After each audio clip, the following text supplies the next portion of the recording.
प्रतिशत और एक तरह से भारत की आत्मा गांव में बसती है। ये हम आगे से सुनते आए हैं। 2011 की अगर सेंसस को अगर हम देखें तो 2011 के सेंसस में तकरीबन 70% तो देश की और राजस्थान की 75% आबादी गांवों में है। पूरे देश में तकरीबन 84 करोड़ लोग और राजस्थान में तकरीबन 5.25 करोड़ लोग गांवों में निवास करते हैं। मैं चाहूँगा माननीय मुख्यमंत्री जी को इस अवसर पर धन्यवाद देना चाहूँगा जिन्होंने इस बजट में कई ऐतिहासिक घोषणाएं ग्रामीण विकास के लिए की, जिसमें सबसे ज़्यादा मनरेगा को लेकर के जो 100 दिवस से बढ़ा के 125 दिवस करने की माननीय मुख्यमंत्री जी ने इच्छा जताई है, उसके लिए हम सब लोग उनका स्वागत करते हैं, उनका धन्यवाद देते हैं।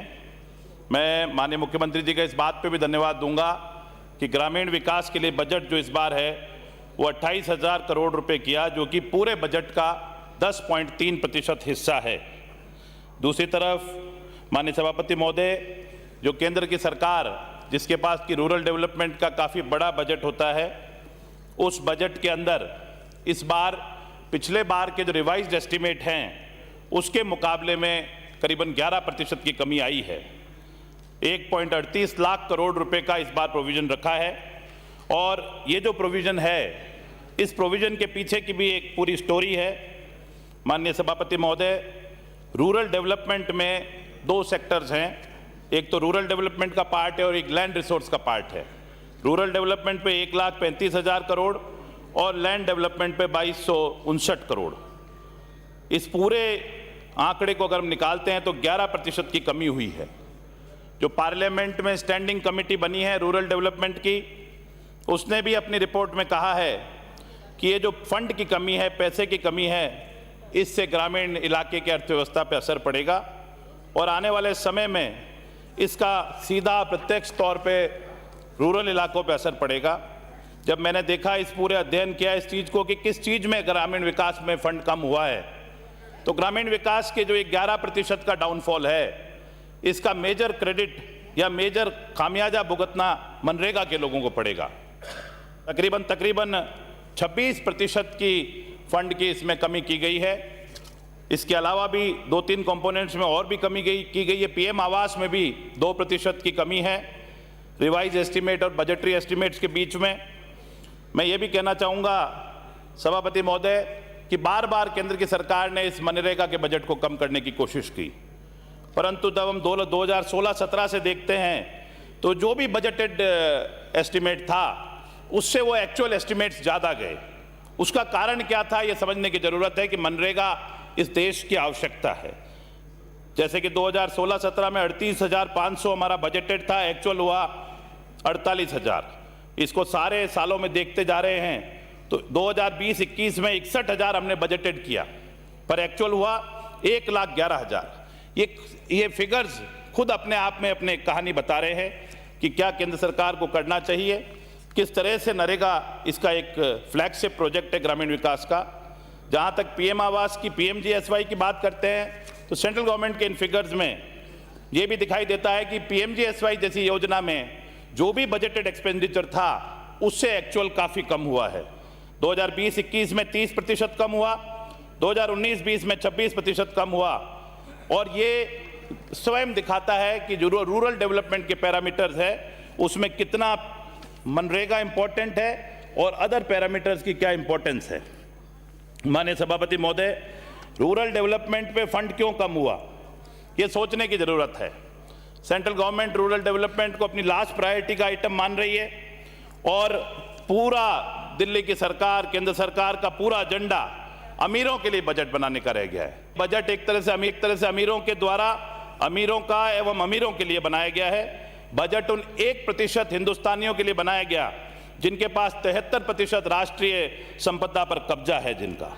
दूसरी तरफ हमारे राजस्थान के यशस्वी मुख्यमंत्री अशोक गहलोत साहब के नेतृत्व में पिछले 4 सालों की जो हमारी बजट एक्सपेंडिचर स्टोरी है, उसमें जो नेशनल एवरेज है उससे हमेशा हमारा बजट ज़्यादा रहा है रूरल डेवलपमेंट का। जहां 2019-20 में 6.1 था नेशनल एवरेज, हम 6.8 थे।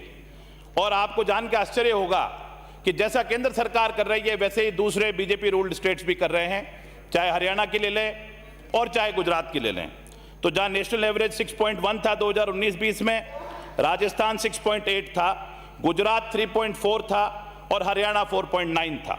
वैसा का वैसा 2020-21 में हुआ, नेशनल एवरेज 6.2% था, राजस्थान 6.8 रहा, गुजरात 3.6 और हरियाणा 5.3। नेशनल एवरेज से सारे बीजेपी रूल्ड स्टेट्स कम हैं। और उसी कड़ी में 2022-23 में माननीय मुख्यमंत्री जी ने जो नेशनल एवरेज है 5.7 अभी तक के जो बजट्स आए हैं उसके हिसाब से, उसके सामने 10.3% रखा है। और बाकी सारे स्टेट्स में के मुकाबले में हमारा ये रूरल डेवलपमेंट पे फोकस, जो स्टेट का फोकस है, वो सबसे ज़्यादा है। माननीय सभापति महोदय, जब हम रूरल डेवलपमेंट की बात करते हैं तो सबसे ज़्यादा ज़रूरत आती है मनरेगा के बारे में, क्योंकि ये इसका 50-60% का हिस्सा रूरल डेवलपमेंट के फंड का मनरेगा में यूज़ होता है। सभापति महोदय, ये कांग्रेस की वो फ्लैगशिप स्कीम है जो 2008 में हमारी चेयरपर्सन सोनिया गांधी जी के इनिशिएटिव से हमारे प्रधानमंत्री मनमोहन सिंह जी ने इसको लागू करवाया था, और वो आज एक तरह से भारत में रूरल डेवलपमेंट का पर्यायवाची बन चुकी है। अगर ग्रामीण क्षेत्र में लोगों को रोजगार की जरूरत है तो मनरेगा के अलावा आज की तारीख में कोई सोर्स नहीं है। इस मनरेगा के कारण ही हम लोग 100 दिन तक रोजगार लोगों को देने में कामयाब होते हैं। 2005 से लेकर के 2012, विशेष तौर पे 8 से 12 एक बहुत अंतर्राष्ट्रीय मंदी आई थी। उस मंदी में 2 ही देश सर्वाइव करने में कामयाब रहे, एक चाइना और एक इंडिया। पॉपुलेशन ओरिएंटेड ज़्यादा थे और उनको सर्वाइव करना इस मंदी में बहुत मुश्किल था। अगर ये मनरेगा नहीं होता उस समय तो मेरे ख्याल में इन दोनों कंट्रीज के लिए सर्वाइवल, खास तौर पे भारत के लिए सर्वाइवल इम्पॉसिबल होता। दूसरी ओर जहां हम देख रहे हैं कि हमारे बड़े दुख के साथ कहना पड़ा है, हमारे प्रधानमंत्री जी ने मनरेगा को लेकर के पार्लियामेंट में स्टेटमेंट दिया। वो स्टेटमेंट सारी जगह सबने सुना भी होगा, पर मैं पढ़ के सुनाना चाहता हूं। प्रधानमंत्री जी ने कहा कि मेरी राजनीतिक सूझबूझ कहती है कि मनरेगा कभी बंद मत करो। मैं ऐसी गलती नहीं कर सकता हूं क्योंकि मनरेगा आपकी विफलताओं का जीता जागता स्मारक है। आज़ादी के 60 साल बाद आपको लोगों को गड्ढे खोदने के लिए भेजना पड़ रहा है, और मैं इसे गाजे बाजे के साथ स्मारक का ढोल पीटता रहूंगा और दुनिया को बताऊंगा कि ये गड्ढे जो खोद रहे हैं वो 60 साल के पापों का नतीजा है। ये एक प्रधानमंत्री का वक्तव्य है, और उन प्रधानमंत्री जी का वक्तव्य है जिन्होंने इस पूरे 8 साल में रूरल डेवलपमेंट को लेकर कोई स्कीम नहीं लेके आए। इस पूरे भाषण में मोदी जी ने अपनी मानसिकता बताई कि रूरल डेवलपमेंट में हम क्या करना चाहते हैं। क्या आप कहना चाहते हो कि मनरेगा में जो काम कर रहे हैं वो सारे लोग गलत है, वो सारे लोग चोर हैं जो मनरेगा में काम कर रहे हैं? मनरेगा में भारत की ग्रामीण व्यवस्था के लोग अपने खून पसीने से मेहनत करके एक आधारभूत संरचना गांवों के लिए बना रहे हैं, और कोशिश कर रहे हैं कि जो केंद्र सरकार में मनमोहन सिंह जी की सरकार ने जो नीति दी थी उससे अपना जीवन यापन हो सके। ग्रामीण क्षेत्र में इन लोगों के जीवन यापन का इससे बड़ी कोई स्कीम अगर आपके पास थी तो आप 8 साल में मनरेगा को रिप्लेस कर देते। कोई रिप्लेसमेंट नहीं, सिर्फ मनरेगा को कोसना है। और जो पिछले कई सालों के फिगर्स बता रहे हैं कि आप हमेशा बजटरी एस्टिमेट कम रखते हो, परंतु अल्टीमेटली फोर्सफुली आपको मनरेगा पे मैंडेज के परसेंटेज के हिसाब से खर्च करना पड़ता है। मैं कहना चाहूंगा सभापति महोदय कि देश ने 2-2 बार भारतीय जनता पार्टी को वोट देकर दिल्ली में सरकार बनाई। कोई ना कोई ऐसी स्कीम लाते जो कि मनरेगा की टक्कर की होती है, मनरेगा से बेटर होती, तो निश्चित तौर पे हम लोग और आप लोग इसकी प्रशंसा करते। राजनीति में हम लोग आते हैं जीतने के बाद में लोगों की सेवा करने के लिए, ना कि जो पुरानी स्कीम्स हैं उनकी आलोचना, उनको बंद करने के लिए। इस बार मनरेगा के लिए जो बजट कम हुआ है माननीय सभापति महोदय, वो एक बहुत ही चर्चा का विषय है। तकरीबन 25-26% फंड कम हुआ है। 98,000 करोड़ रुपए से घटा के 73,000 करोड़ रुपए किया, और उस 73,000 करोड़ रुपए में भी जो परंपरा रही है तकरीबन 20% पैसा पिछली देनदारियों का जाता है, जो कि अभी 12 से 15,000 करोड़ के करीब है। ये कुल मिलाकर के हमको यूज करने के लिए सिर्फ 60,000 करोड़ रुपया तकरीबन हमको मिलेगा, और उससे 9 करोड़ मानव दिवस में कमी आएगी। 9 करोड़ मानव दिवस किसको कहते हैं? एक गरीब का एक दिन का रोजगार अगर खत्म हो जाता है तो वो परेशान हो जाता है। तो इसीलिए मैं चाहूंगा कि केंद्र की सरकार इस पर पुनर्विचार करे और इन मानव दिवसों को बढ़ाए। वैसे तो आपको फोर्सफुली बढ़ाना पड़ेगा, क्योंकि जिस गरीब और जिस गांव के व्यक्ति को आप एक दिन या ये 9 करोड़ रोजगार कम कर रहे हो, उसकी हाय लगेगी और 2024 में आपको विपक्ष में बिठा देगी उसकी हाय। मैं आपको बैठ के यही कह जा रहा हूं। और आप लोगों को इस बात को भी देखना चाहिए कि मनरेगा में राजस्थान की स्टोरी क्या रही। मनरेगा में राजस्थान ने हमेशा बहुत शानदार काम किया। अभी हमारे उपनेता प्रतिपक्ष चले गए, उनके कार्यकाल में भी जब 2016, 17, 18 में राजस्थान सेकंड आया पूरे ऑल ओवर इंडिया प्रोफाइल के अंदर, मैन डेज में, पर्सन डेज के अंदर। उसके बाद में माननीय मुख्यमंत्री जी के नेतृत्व में राजस्थान की सरकार बनी और 2018 दिसंबर के बाद मनरेगा पूरा फोकस्ड काम हो गया। और उसके बाद में हमको इस बात की खुशी है कि राजस्थान उसके बाद से अब तक अव्वल है मैन डेज के अंदर। और राजस्थान के अंदर मनरेगा का फोकस क्यों है? क्योंकि हम जानते हैं कि गांव के उस गरीब व्यक्ति के लिए ये स्कीम बहुत इंपॉर्टेंट है। आज अगर आप कंपैरेटिव फिगर्स देखेंगे कि कितने परसेंटेज जनरेट हुए थे बीजेपी रूल्ड टाइम्स में, तो मैं कंक्लूड करके बता देता हूं, टोटल करके ही 79 lakh work days percentage generate हुए थे, जबकि कांग्रेस रिजीम में पिछले 3 सालों में 120 लाख परसेंटेज जनरेट हुए हैं।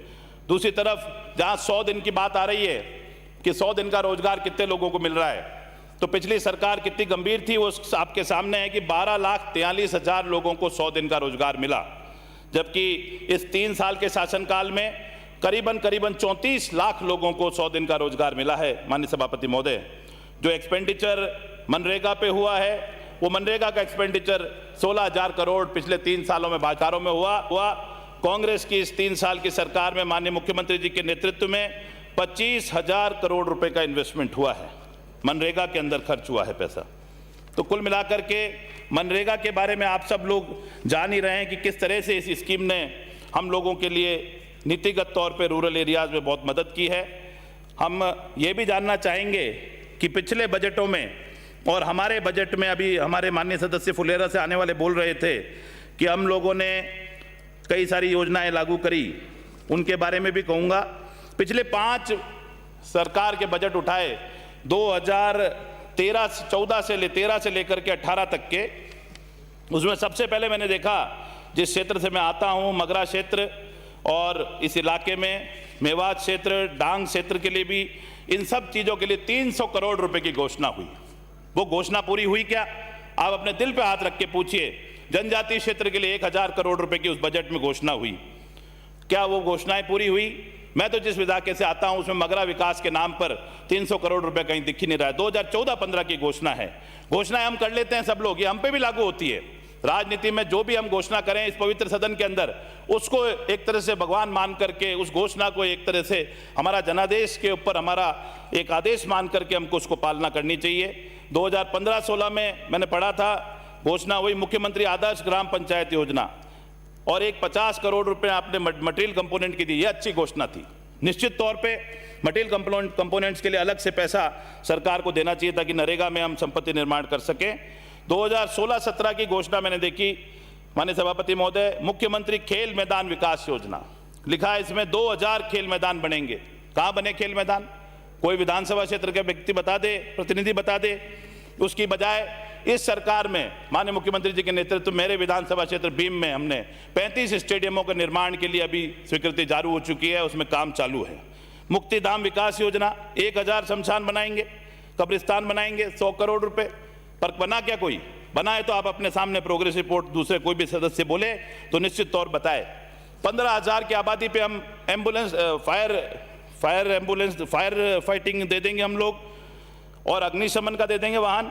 पर मेरे यहाँ भीम, जिसकी आबादी 25,000 से ऊपर है, नेता प्रतिपक्ष जानते हैं अच्छी तरह से, उसमें कोई एम्बुलेंस ये आई है क्या? फायर अग्निशमन वाहन नहीं आया है।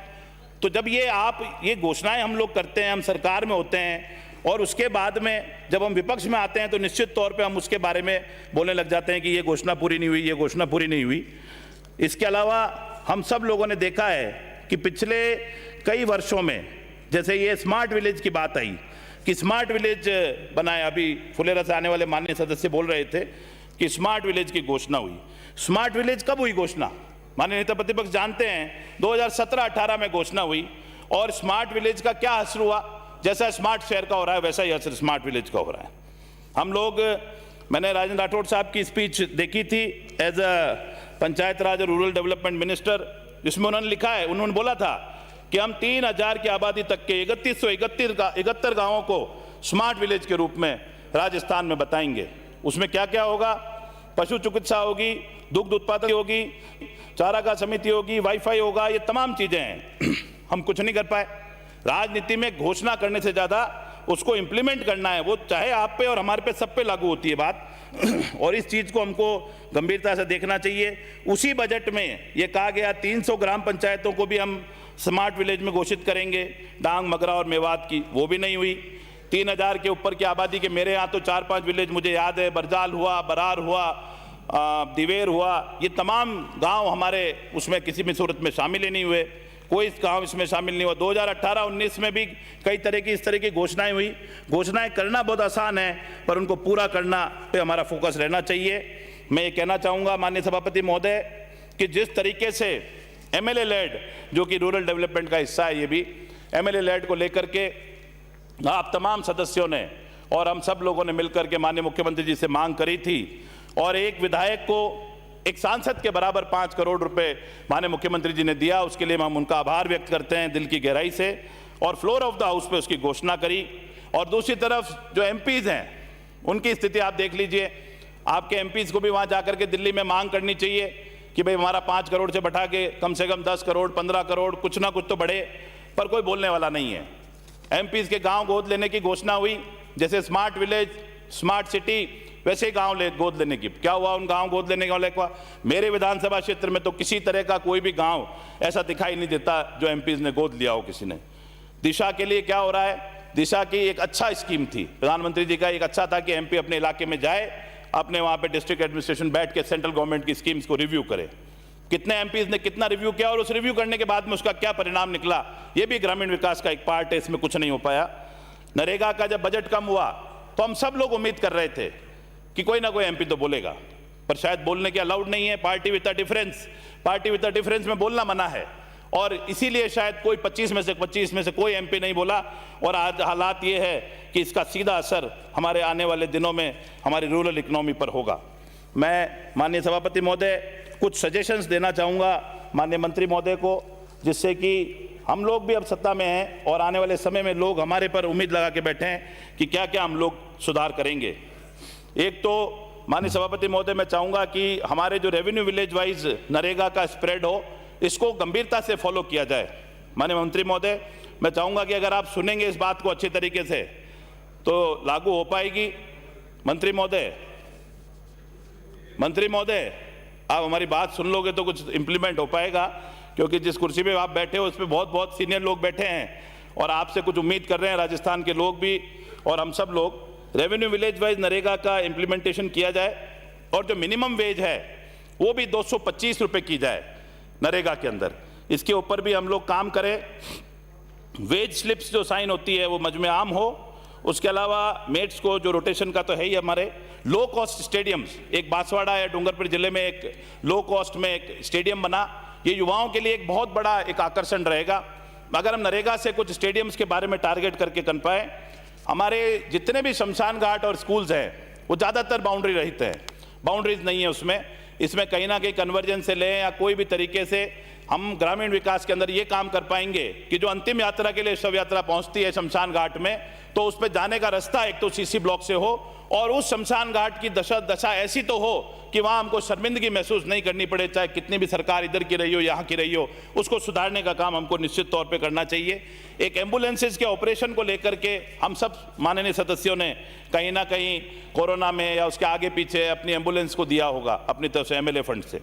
इस एम्बुलेंस के ऑपरेशन के लिए भी अगर MLA लेड से पैसा हम RMRS को, जो मेडिकल रिलीफ सोसाइटी है, उसको देने का कुछ प्रावधान करें, तो निश्चित तौर पे उस एम्बुलेंस से हम कुछ निःशुल्क सेवा इस इलाके, हमारे इलाके के लोगों के लिए कर पाएंगे। मनरेगा को जैसा सब लोग हम कह रहे हैं, एग्रीकल्चर से भी जोड़ने की जरूरत है, और जो कॉटेज इंडस्ट्री है या छोटी इंडस्ट्री है, इंडस्ट्री से भी जोड़ने का अगर हम आगे आने वाले भविष्य में इसको जोड़ेंगे 5 मिनट में तो निश्चित तौर पे मनरेगा के अंदर अपलिफ्ट में मिलेगा। जैसा कि हम सब सोचते हैं कि गड्ढे खोदने वाली योजना है, तो इसकी बजाय कुछ रोजगार देने वाली योजना में कन्वर्ट करने का प्रयास करना चाहिए। और नरेगा में जो डिसेबल्ड लोग होते हैं, अक्षम लोग होते हैं, उनके लिए भी किसी न किसी तरह का कोई फंड बना करके, कोई परसेंटेज बना करके, कोई स्कीम बना करके उनको किया जाए। मनरेगा एक तरह से टास्क बेस्ड स्कीम है, इसको टाइम बेस्ड नहीं बना के टास्क बेस्ड बनाया जाए। MKSS जो इस इलाके में काम कर रहा है हमारे 2-3 जिलों में, राजसमंद में और भीलवाड़ा और पाली में, अजमेर में, उन्होंने कई सारे काम टास्क बेस पे किए हैं और जिससे कि जो लोग अपना टास्क कंप्लीट करें उसके बाद में वो अपना काम कंप्लीट कर सकें। मटेरियल कंपोनेंट को लेकर मैं कहना चाहूँगा सभापति महोदय, पूर्व में कांग्रेस की सरकार में भी हुआ कि 200 करोड़ रुपए के करीब दिया गया, क्योंकि 40% इसमें फिक्स है और परिसंपत्तियां नहीं बनेंगी तो निश्चित तौर पे हम जब बाद में रिव्यू करेंगे कि नरेगा में इतने हजार इतने लाख करोड़ रुपए खर्च हुए, इतने लोगों को रोजगार भी मिला, परंतु परिसंपत्तियां नहीं बनी, तो उसके लिए कुछ ना कुछ फंड सरकार, मंत्री महोदय आप रिक्वेस्ट करें माननीय मुख्यमंत्री जी, इसमें कुछ ना कुछ प्रोविजन करें। और सबसे महत्वपूर्ण जो कि मगरा विकास, में मगरा क्षेत्र से आता हूँ, मगरा विकास के लिए 300 करोड़ रुपए की परिकल्पना करी थी पूर्व मुख्यमंत्री वसुंधरा जी ने, परंतु वो ना तो तब फुलफिल हो पाई और अभी भी माननीय मुख्यमंत्री जी ने इसको 10 करोड़ से बढ़ा के 25 करोड़ रुपए किया। इसको बढ़ाने की जरूरत है। 5 करोड़ तो आज एक विधायक का एमएलए लैड हो गया है, तो जब विधायक का एमएलए लैड 5 करोड़ है और जिसके अंदर करीबन 15 विधानसभा क्षेत्र आ रहे हैं, तो उसका तो फंड कम से कम 50 करोड़ रुपए तो होना चाहिए। ये मैं आप चाहूँगा कि आप माननीय मुख्यमंत्री जी को मेरी तरफ से अनुरोध करें। माननीय मंत्री महोदय, एक और चीज़ मैं कहना चाहूँगा कि आप जितना भी अपने यहाँ पे इम्प्लीमेंटेशन है, चाहे नरेगा में मैन डेज को लेके हमारे विपक्ष के साथी बोल रहे थे कि 47 ही है, निश्चित तौर पे इसको बढ़ाने की ज़रूरत है, हम इसको आगे बढ़ाएं।